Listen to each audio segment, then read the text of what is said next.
Selamat pagi Bapak dan teman-teman semuanya. Perkenalkan, nama saya Beni Tandika dengan NIM 200703563. Dan di video kali ini saya akan menjelaskan tentang proses pembuatan soda kaustik atau NaOH yang sebagaimana pada part sebelumnya yang saya bikin konten di YouTube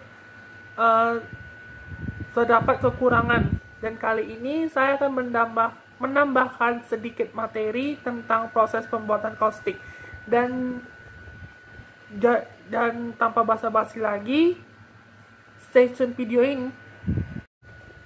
Nah, proses pembuatan NaOH dengan proses ini terdapat dari berbagai bagian. Yang pertama adalah brine purification, yang dimana bahan baku garam yang telah disiapkan akan masuk ke dalam tangki pelarut. Larutan garam tersebut kemudian akan dipompa menuju sebuah reaktor yang digunakan untuk reaksikan dengan sodium karbonat dari sodium hidroksida, di mana proses akan berlangsung pada suhu 0 sampai 55 derajat Celcius.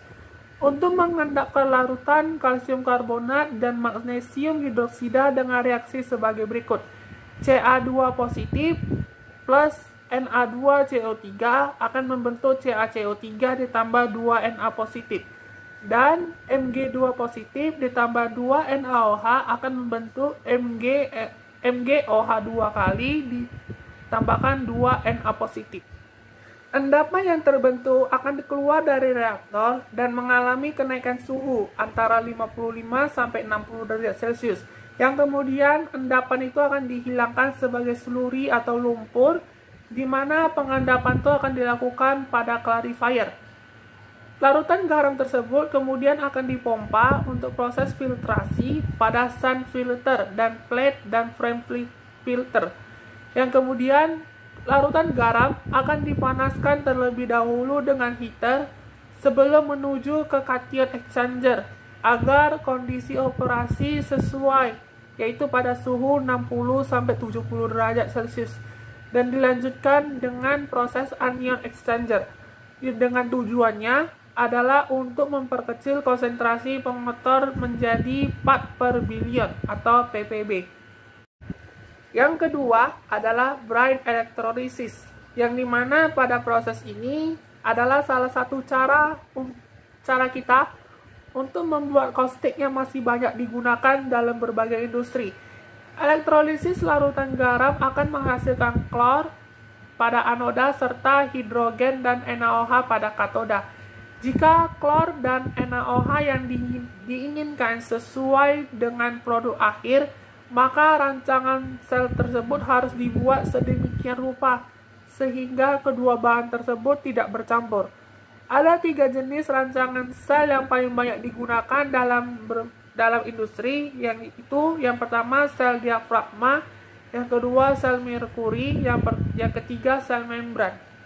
Yang pertama adalah namanya sel diafragma, yang dimana proses ini disebut dengan sel diafragma karena sodium hidroksida dan klorin dapat bereaksi yang membentuk NaClO dengan reaksi lebih lanjut akan menghasilkan sodium klorat atau NaClO3 pada temperatur operasi di atas 40 derajat Celcius. Nah, yang kedua adalah namanya proses merkuri, yang dimana pada proses ini Hg akan dipakai sebagai katoda dan grafit sebagai anoda. Larutan NaOH terjadi melalui pembentukan amalgam atau NaHg. Sel merkuri ini terdiri atas 3 unit. Yang pertama ada sel elektrolisis, yang kedua secondary cell, yang ketiga mercury pump untuk memompa Hg dari secondary cell ke primary cell. Yang ketiga ada namanya sel membran, yang dimana sel membran ini akan menggunakan membran semi permeable yang digunakan untuk memisahkan kompartemen anoda dan juga katoda. Proses elektrolisis larutan garam dengan menggunakan sel membran ini merupakan teknologi paling modern dalam industri klor alkali. Nah, selanjutnya ada namanya kaustik dan H2 handling, yang dimana soda kaustik itu akan diproduksi dalam electrolyzer membran pada konsentrasi sekitar 32%. Caustic ini didinginkan dan dipindahkan ke dalam penyimpanan. Caustic yang didinginkan akan dipompa ke tangki utama untuk memasuk caustic untuk konsumsi caustic internal di pabrik klor-alkali. Caustic yang akan dihasilkan akan melebihi konsumsi meluap dari tangki ini ke penyimpanan. Kemudian ada weak brine dan sel O2 handling, yang dimana air garam yang lemah itu akan meninggalkan electrolyzer jenuh dengan klorin. Klorin itu harus dipulihkan karena berbagai alasan, yaitu sebagai berikut. Yang pertama, hilangnya hasil klorin dalam hilangnya produk. Yang kedua, klorin itu akan menghancurkan resin penukar ion. Yang ketiga, adanya asap klorin yang berbahaya akan keluar dari larutan di tangki terbuka. Klorin terlarut akan dilepaskan dengan penambahan asam klorida ke dalam air garam yang memasuki tangki.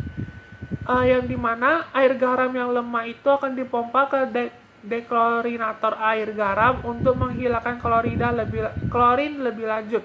Reaksi yang akan terjadi yaitu HOCl ditambah HCl akan membentuk H2O ditambah sel hyposistem ini, di mana aliran gas buang yang akan mengandung soda caustic dalam sistem HIPO di scrubber untuk membentuk natrium hipoklorit. Sistem HIPO ini digunakan untuk penyerapan klorin yang terdiri dari dua menara scrubbing yang dihubungkan secara seri dan dihubungkan dengan pompa, yang dimana klorin itu tidak dapat dibuang langsung ke atmosfer karena sifatnya yang beracun. Menara HIPO ini menghubungi gas ventilasi dengan larutan caustic yang digunakan untuk mengubah klorin menjadi hipoklorit dan garam. Kedua menara HIPO ini dihubungkan secara seri, dan setiap menara HIPO itu terdiri dari menara yang dikemas, tangki pompa, pendingin, dan pompa untuk mersirkulasikan larutan scrubbing, yang dimana pada reaksinya yang terjadi, yang pertama ada 2 NaOH ditambah sel 2 akan membentuk NaOCl ditambah NaCl ditambah H2O. Terima kasih telah menonton video ini dan sampai jumpa di video selanjutnya. Bye-bye.